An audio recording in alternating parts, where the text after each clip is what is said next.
Hey dudes, welcome to Splat from the Past, the only 80s themed horror and sci fi show where things could get totally radical. Now, today I will be welcoming an exploitation horror filmmaker. His name is John Grissmer. John directed Scalpel and the classic Bloody Turkey Day Blood Rage. And it's going to be great to have him on the show today. He also wrote a film called The Bride. The original title was something like The House That Cried Murder or something like that. And having him on the show today to talk about all of those. I saw that movie last night. It was actually pretty good. And it's going to be great. We are just a few days away from Thanksgiving, so I love the fact that this year I finally got some Turkey Day episodes after not being able to do it the last few years. And I feel so much more confident as an interviewer than I ever did, so I'm glad that I'm finally doing things right, and it's been a great year. I've interviewed so many great ones, and it's going to keep going.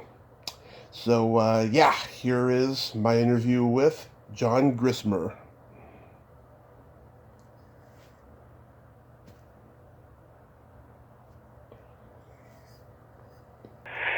So, going back in time, did you gravitate toward film early on in your childhood?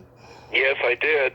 I was just trying to estimate. I was probably about 3 or 4 years old when I first saw a movie, and I was fascinated by them and have been ever since.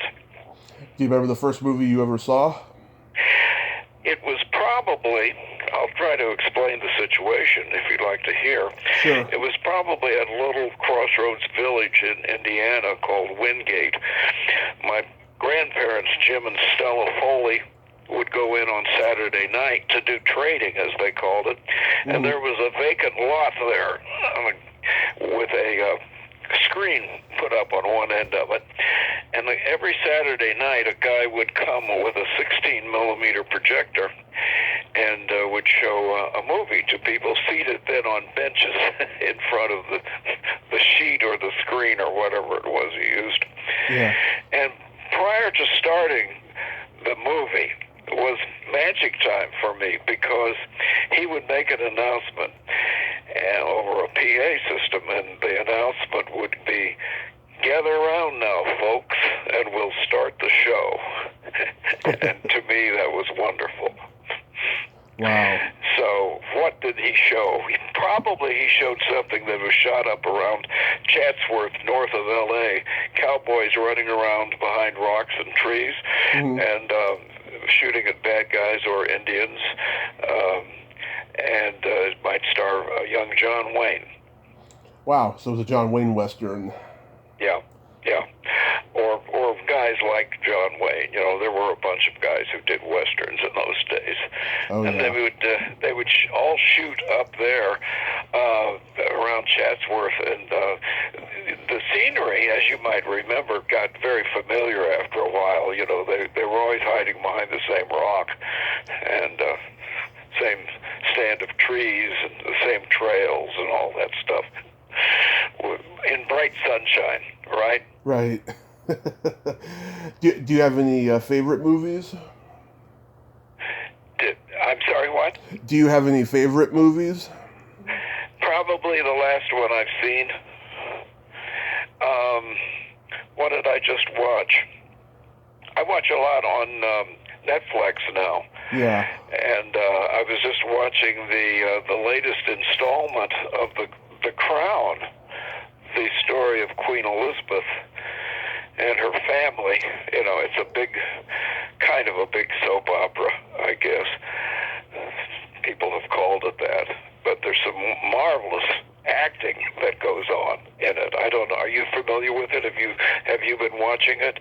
I've heard about The Crown. Yes, I do. I think I know some people who have watched it, but I haven't actually seen it yet. But I'll check it out because I do have Netflix. Yes, it's very good. It's a very fine acting.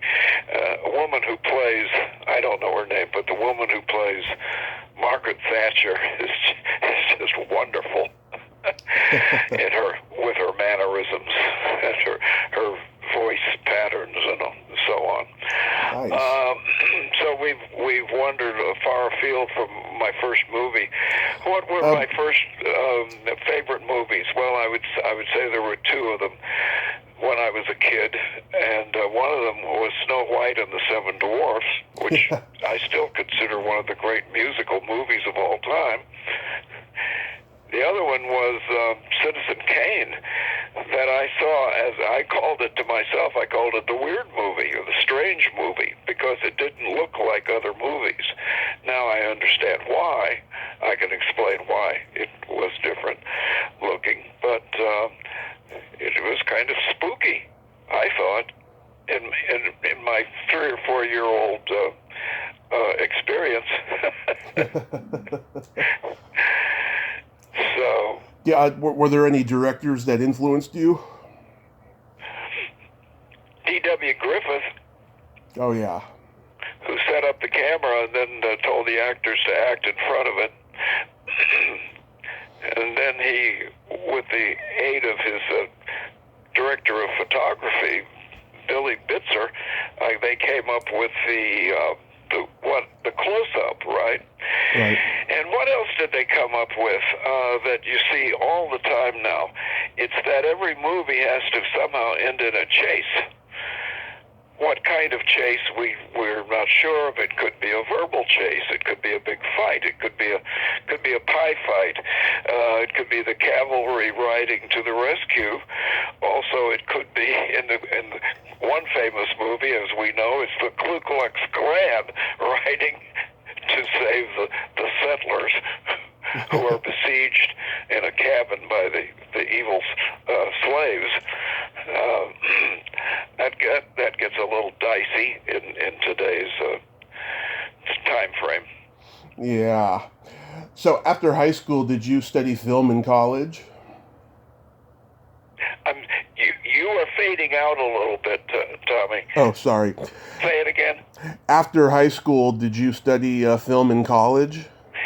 I did eventually. It's a funny thing. I did eventually take a basic course in film production at NYU. When was that? In 1963.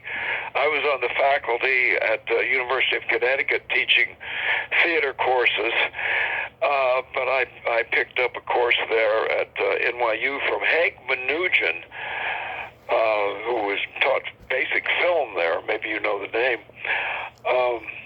He was the film instructor to a famous director who dedicated a movie to him. Do you know who that was? Sounds like Martin Scorsese. That's right. Yeah. He's the teacher of Martin Scorsese. Nice. So, speaking of which, I don't know, have you seen the latest work by this particular director, which is called, what, The Irishman? The Irishman, I haven't had a chance yet. Yeah. Anyway, what do you want to get at next, Mr. Tommy? So you went to NYU and you're studying there, right? I'm sorry. Say it again. So you're at NYU and you're studying there, right? Well, it was a brief summer excursion. Really, we were also studying TV and radio production, and God knows what, something else, maybe script writing. It was all very concentrated, and it was quite helpful. It was quite good.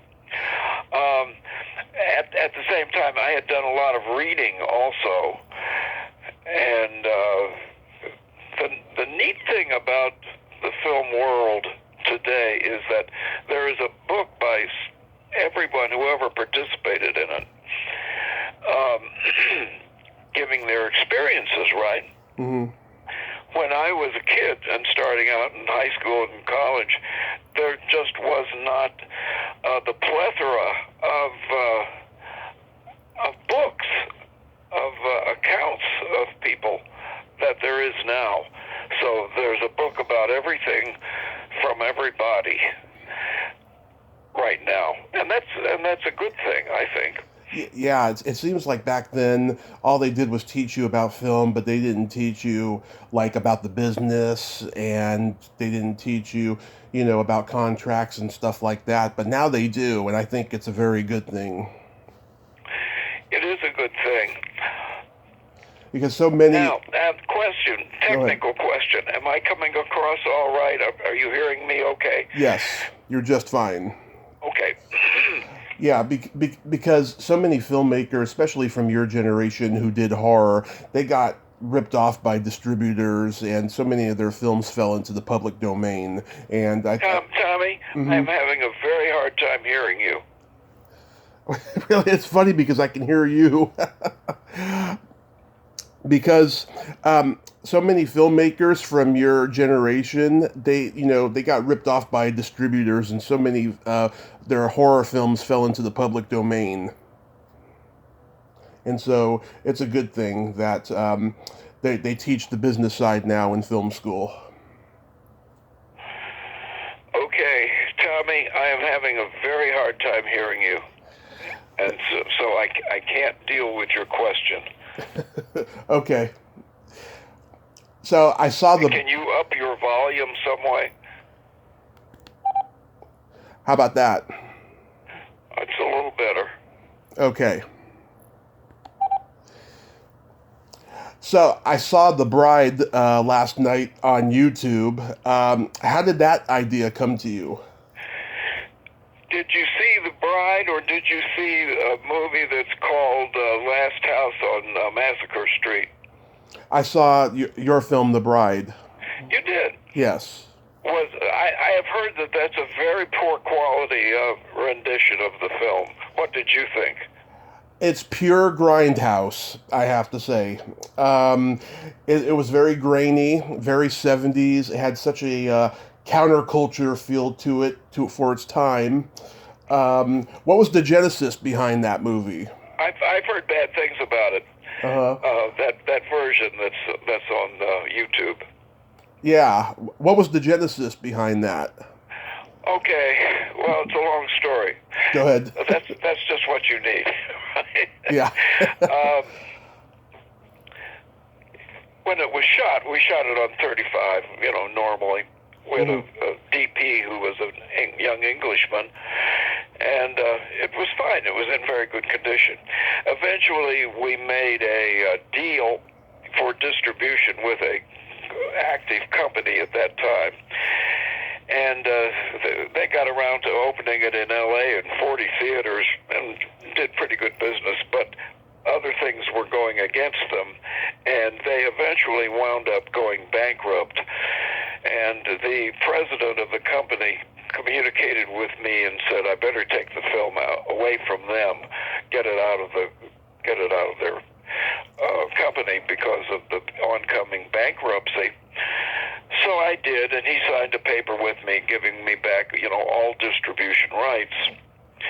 The problem was that they had a bill unpaid down at a lab in Miami, where they had made all those 40 prints, and the lab threatened me with destroying the negative if I didn't pay them. Well, we argued that, and by golly, they came through and they destroyed the negative, and we sued them for a few $1 million, and then settled for an amount of cash that I'm not allowed to discuss. Okay. By the settlement. So consequently, there is no negative, and in order to make copies of it, you have to make copies of prints, I guess. And then there was another distributor who picked it up, who thought they had the rights from the first distributor, but of course they did not, and they gave it a title called Last House on Massacre Street, and played some dates with it. So as it stands now, I hope to make a deal eventually with Films of England, who, as you know, they do excellent work, and they put out brilliant Right. feature films. So that accounts for some of the, I think, raggedy look of the film as it appears in some places. It's had a tough history, Tommy. It's had a tough history. I'm sure. Yeah, but I liked it. I thought it was pretty good, though. I noticed you didn't direct it. Why was that? Well, because I didn't feel that I was qualified to direct a feature at that time. Mm-hmm. I had a partner. I had two partners, actually. One an actor, one Larry Luckenbill, and the other partner was a young Frenchman named Jean-Marie Pellissier, who was a film buff and a film student, and he was also an assistant to Otto Preminger, the famed director. So he was a disciple of Otto Preminger, and he was looking at that time for the opportunity to direct his first feature film. So I gave him that opportunity. And it worked out very, very well for him and for me, because he gave me a running commentary on everything he was doing. Mm-hmm. He shared with me all his thought processes and everything that he was handling as a director.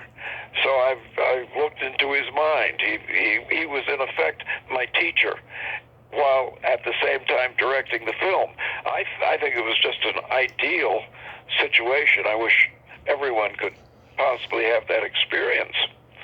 Mm-hmm. So after doing The Bride, I felt qualified, maybe rightly or wrongly. I guess I was right. I felt qualified to do Scalpel. Mm-hmm. A few years later.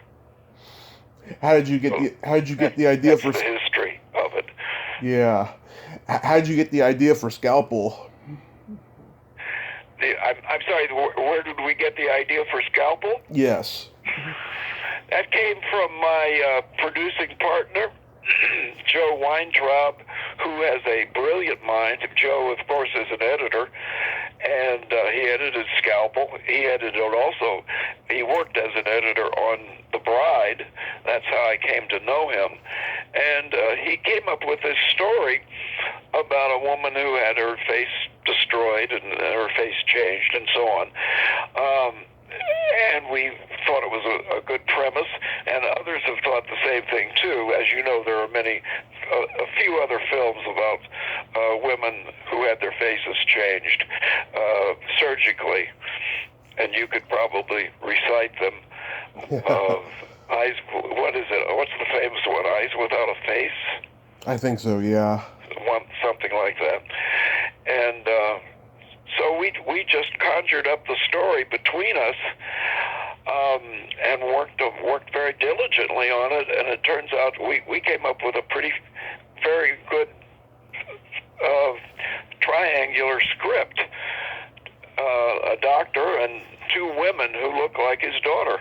One of them is his daughter. One of them is not. Which one does he try to kill? Yeah. Which one gets him? Talk about situations. We were quite happy to have that. The other thing about, if you want to talk about Scalpel, yeah. The other thing about Scalpel that is in our favor and where we lucked out was in the casting. We cast Bob Lansing, who was perfect. We cast Judy Chapman, who was perfect in both roles, and they played beautifully together. Yeah. How did you get the cast, Arlen Dean Snyder? Arlen is an old friend of mine, and he did a play on Broadway that I wrote, and that's a whole other story. We could get to that if you want to. But Arlen plays Uncle Bradley, who is the victim. Well, I won't go into it. Maybe there might be somebody out there listening who hasn't seen Scalpel. What do you think? Every now and then, there is a distributor that puts it in theaters every now and then. And so it's played in New York in theaters. It's also played in L.A. Recently. Mm-hmm. Yeah, I think it's a great underrated movie. But I was gonna say, yeah, Arlen Dean Snyder is he's so good and so underrated. I remember when he played Clint Eastwood's buddy in Heartbreak Ridge. He's a Okay. really good actor. Why did you shoot the movie in Georgia? Why did we do it in Georgia? Yeah.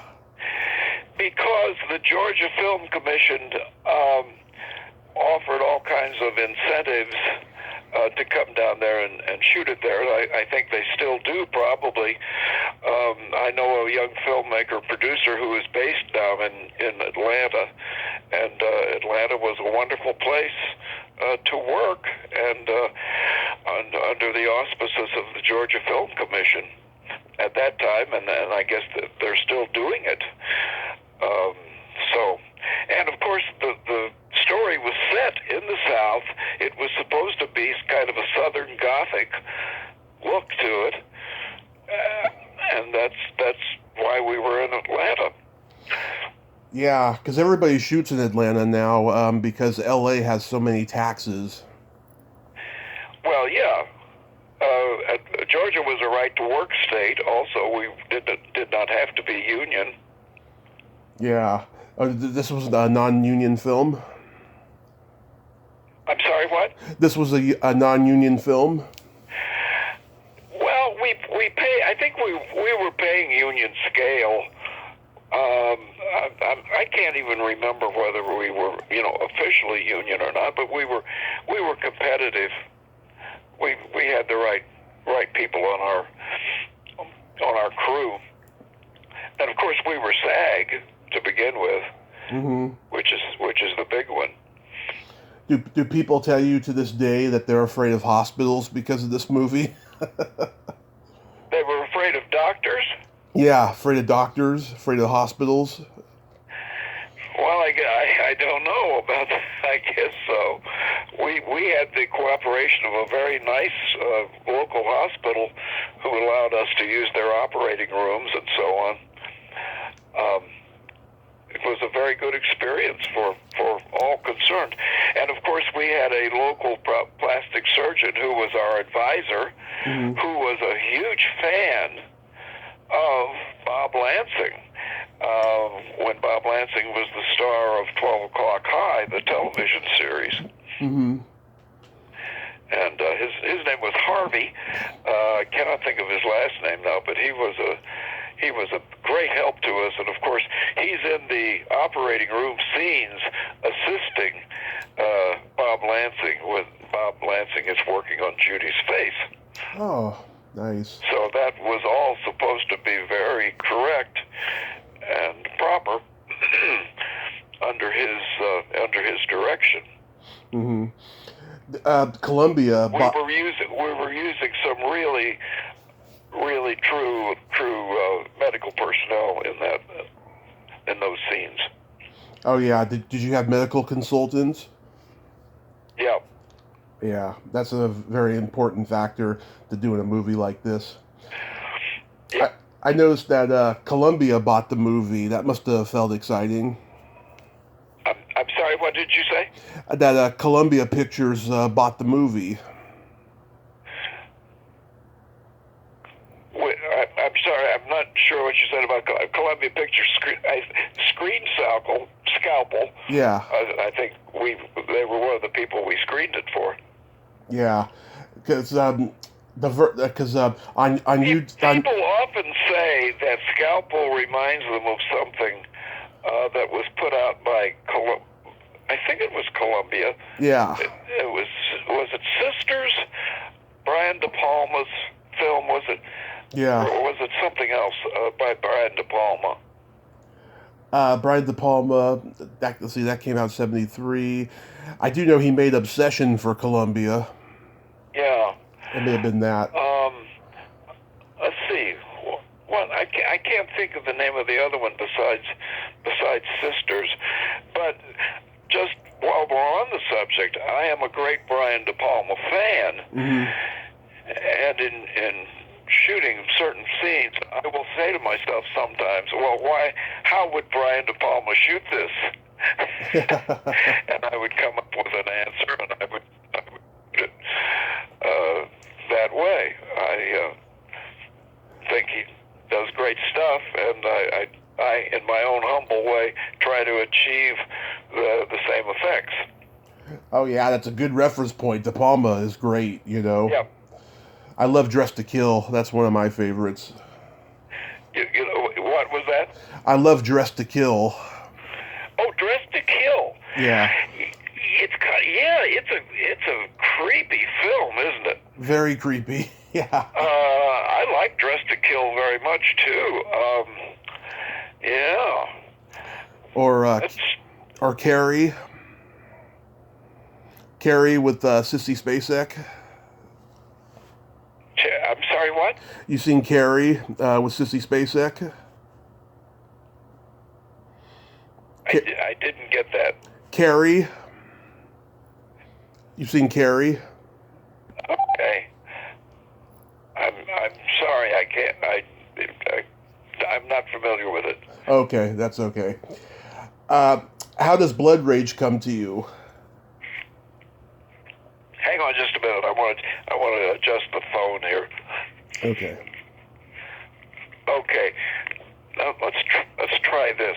I changed ears. Hello? Yeah. How does Blood Rage come to you?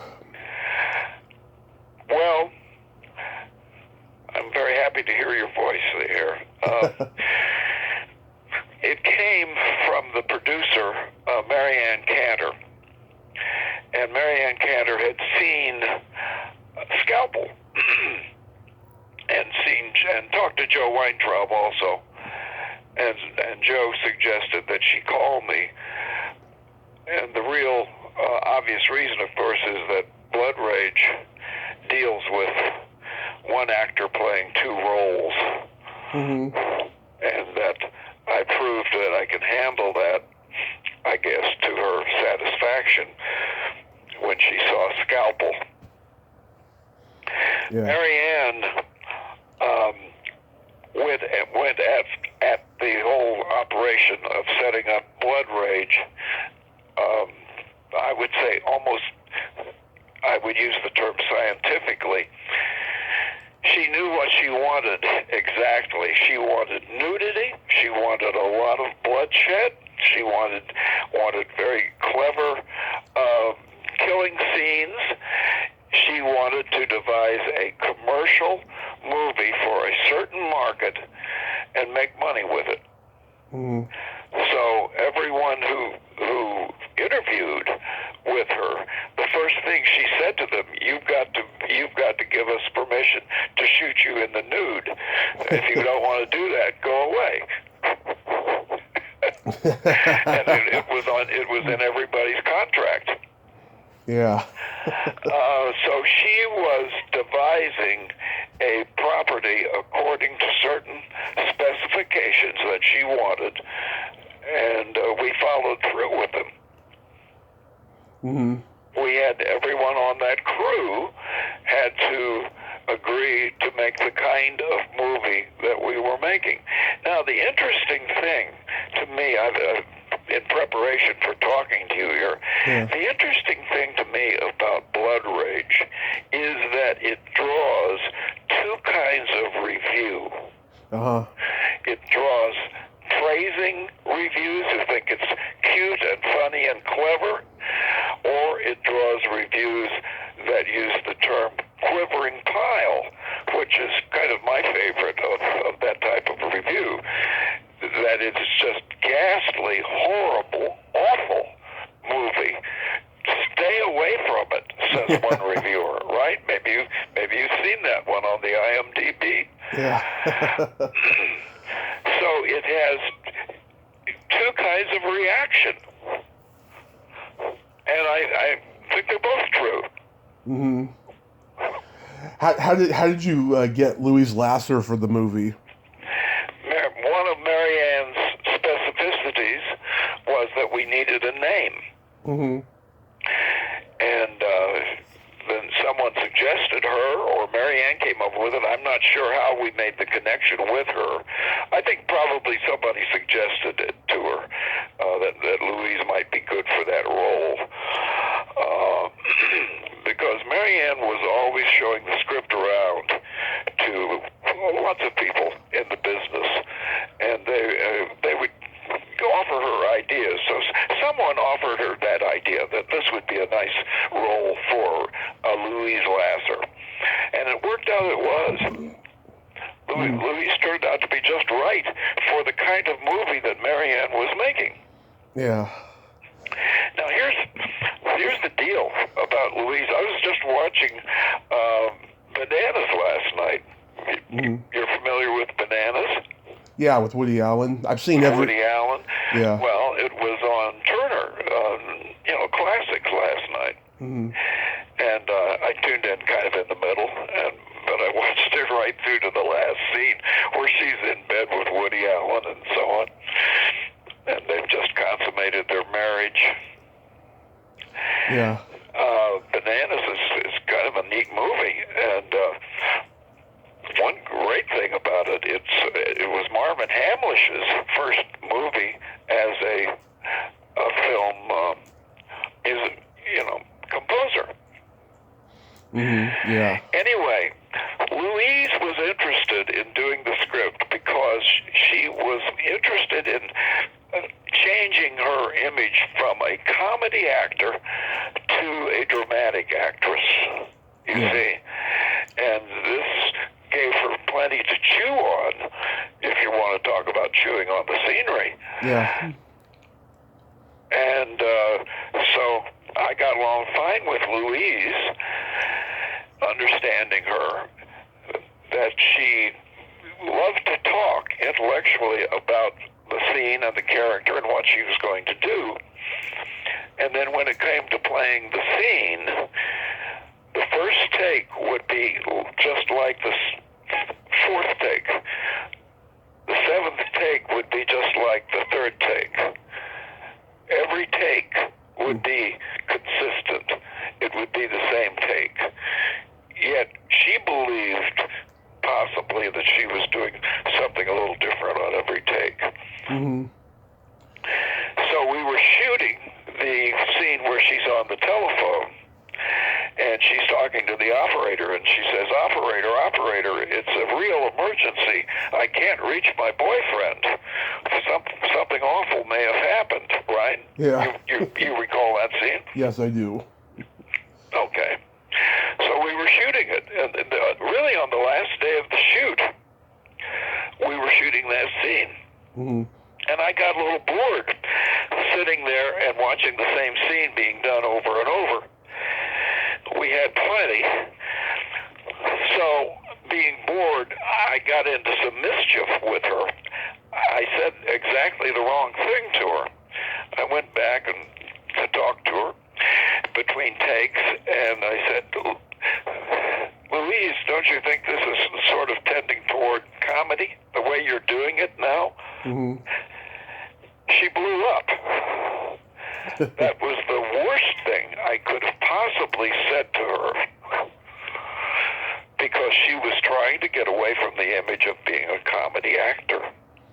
You see? Yeah. She was trying to get away from being Mary Hartman. She was trying to get away from being the girl in Bananas. Yeah.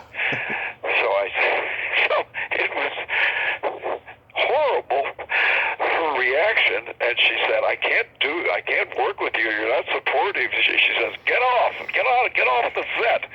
I said, okay, Louise. So I went up to Dick Brooks and I said, Dick, I've been ordered off the set by Louise. I want you to go ahead and shoot a couple of those special takes that we've been talking about. Yeah. And he said, okay. Have you heard this story? This is the first time I'm hearing anything about Blood Rage. First time you're hearing about it. Okay. Yeah. So I went out and left to the complex where they were shooting the apartment scene. And there was a picnic table set up outside. And I sat down at the picnic. I picked up a cup of coffee, and I was relieved to be off the set. I sat down and had my coffee, and Mary Ann Cantor, the producer, was there. And she said, "How are things going?"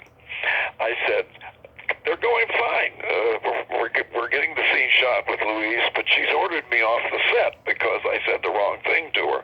Mm-hmm. And so Mary Ann laughed. And I said, "But I told Dick to go ahead and shoot a couple of special takes." Right. Right? And so she waited a beat or two, and she said, "Well, wait a minute. What do you mean? What do you mean special takes?" I said, "Dick is shooting takes now with no film in the camera." Because we had all we needed. Yeah. But we wanted to placate Louise, and we did. Mm-hmm. So later on that same day, Louise had a little scene with Mary Ann because Mary Ann wanted to cut the last scene that was on our schedule that day. And it's a very simple scene, but she wanted to save money. Mm-hmm. So she said, "I'm going to cut that scene. We don't need it." Louise says, "You have to have that scene. I have to do that scene." And Louise's assistant, who was there, agreed, and I agreed. And I said, "Mary Ann, we really need to shoot this scene. It's a scene where she's in the kitchen, and she hits her foot on the pedal of a garbage can. Mm-hmm. The can lid opens. She looks into the can. She reaches in and she pulls out the bloody shirt that's being worn by Terry, the murderous twin." Yeah. And she registers shock and drops the bloody shirt back into the can. So finally Mary Ann agreed, "Okay, you can go shoot the scene." So we're in the kitchen set, and I go in and I said, "Okay, Louise, let's do this." So it is an entirely different Louise. We're friends again now. We're fine. Yeah. And so I walked her through what she should do with the scene. I sort of even directed her a little bit, amazingly. Yeah. So we shoot the scene, and it's okay. After she's had her little run-in with Mary Ann, which I won't even describe. I can imagine. So anyway, Louise was the right person at the right time to play that role, and I'm very happy that she was there. I'm very happy that she was in it. Yeah. What was Mark Sopper like to work with? He was fine. He loved to play, both roles, and he was quite creative, and he was good.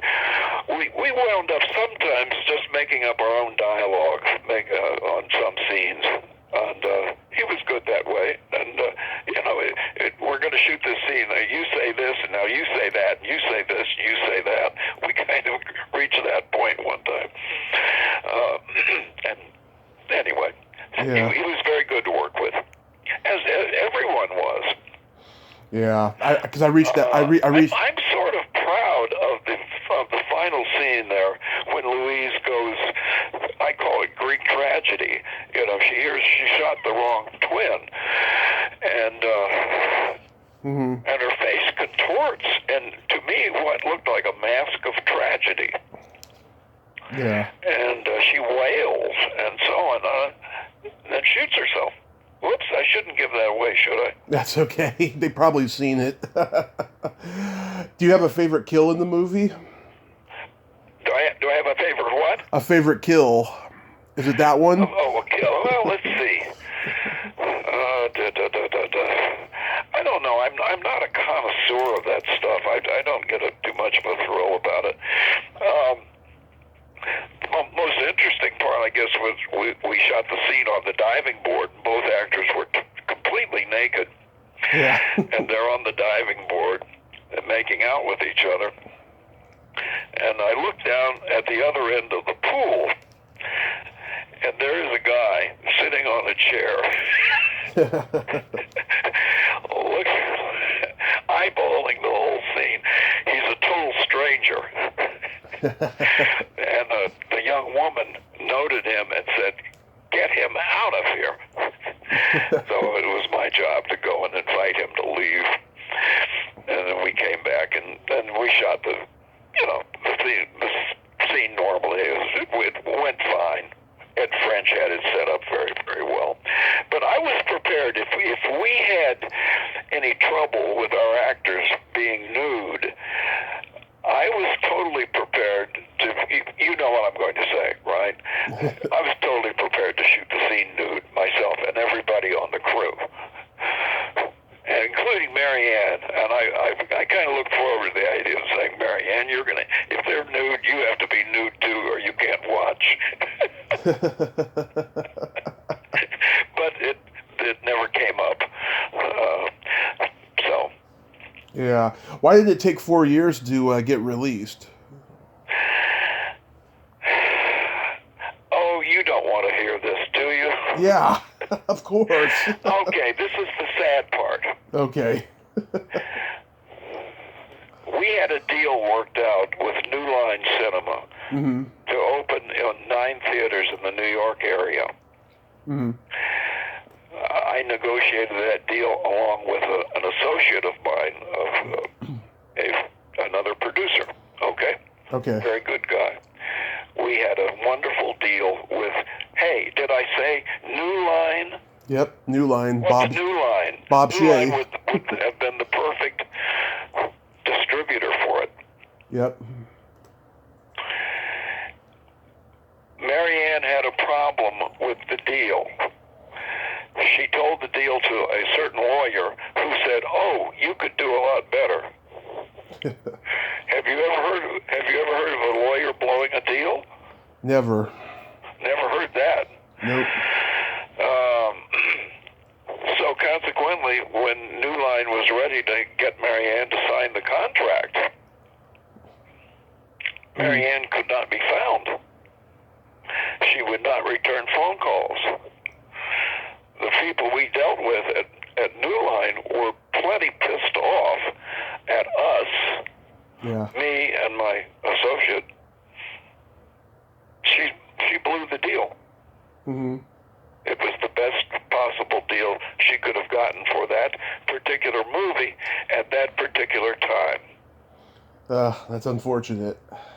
So she wound up making a deal with a less than reliable producer, and that deal went away fast. So she didn't really have a good distribution deal until years later when Arrow Films picked up the movie, and of course you know that the job they do, the beautiful job they do, the same one they did with Scalpel. Right. So anyway, that's the sad part about Blood Rage. We could have been in theaters in New York at first run, great theaters. Yeah.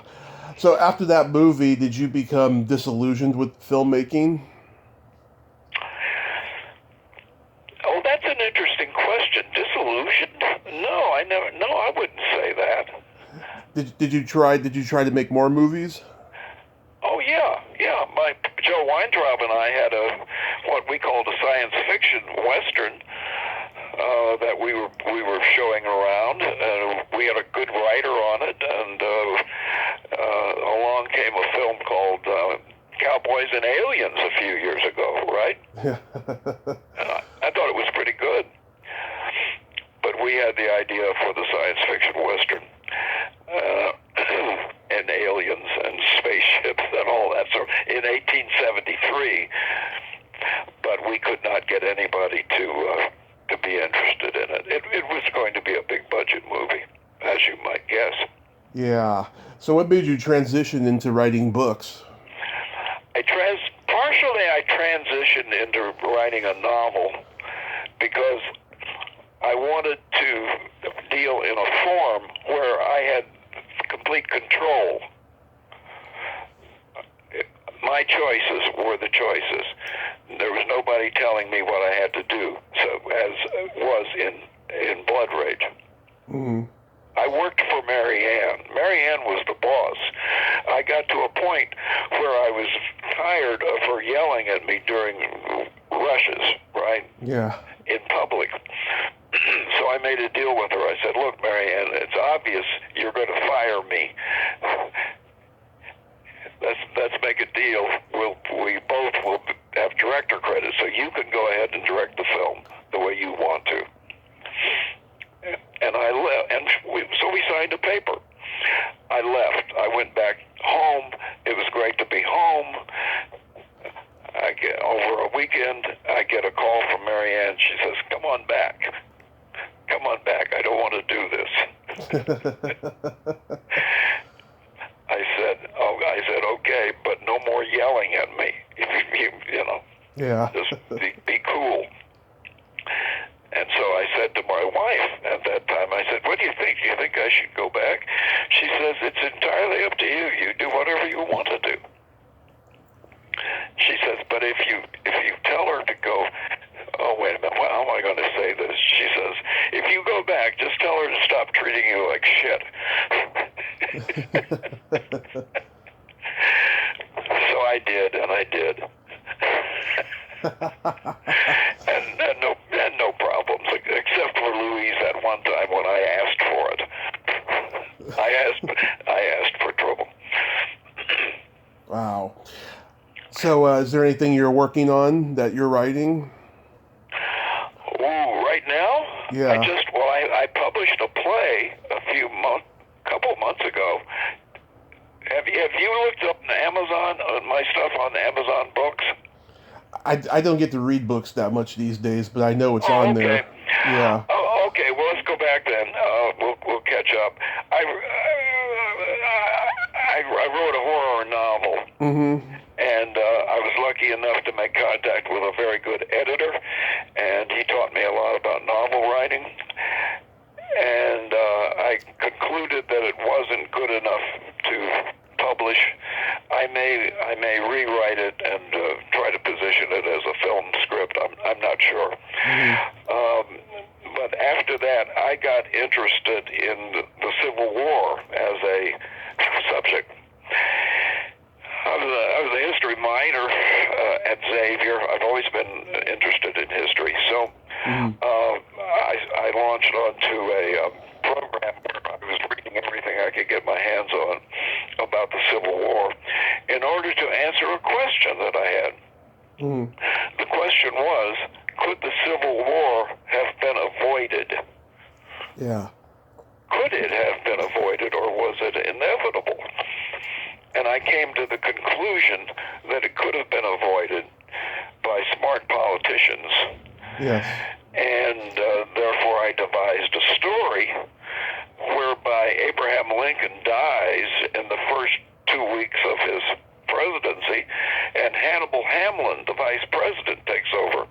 Hannibal Hamlin goes down to Charleston, South Carolina, to meet with Jefferson Davis to see if they can hammer out some kind of an agreement that avoids war. Mm-hmm. And you know what? What's that? They do. Yeah.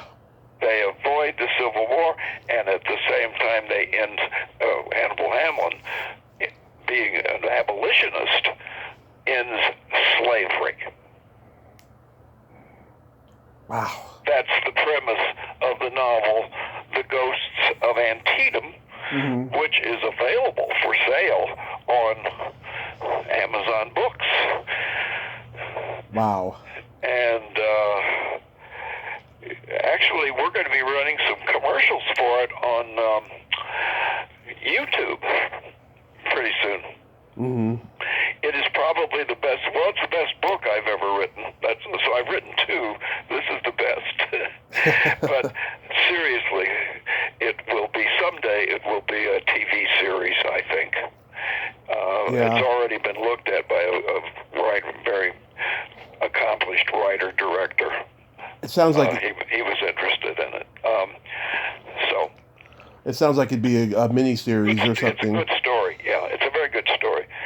And anyway, without going hugely into it, I recommend it. Nice. The other property that is out there that has a history is a musical theater piece. I call it a musical play, and it's called The Perfect Game. Yeah. Now, have you in your researches, have you come across that? The Perfect Game, I did see that, yeah. You did see that? Okay. The Perfect Game is a musical about Jim Naismith, who invents basketball. Mm-hmm. That's what it's about. So it is a musical about the invention of basketball. It was performed at Xavier University, where I did some guest directing around the turn of the century. And I had a very good mentor there who taught me a lot about writing musicals and how they worked. So it was done there. It needed some work. I got a really good arranger to come in and work with me on it. And later on, it was produced at Catholic University in Washington, D.C., where I had done my graduate school. And they rendered what I thought was pretty close to a perfect production of it. And it was very well received, and full houses every night, and a lot of praise for it. And it encouraged me to go ahead and keep promoting it. So the funny thing, last March of this year, we were all set to do what's called a industry workshop,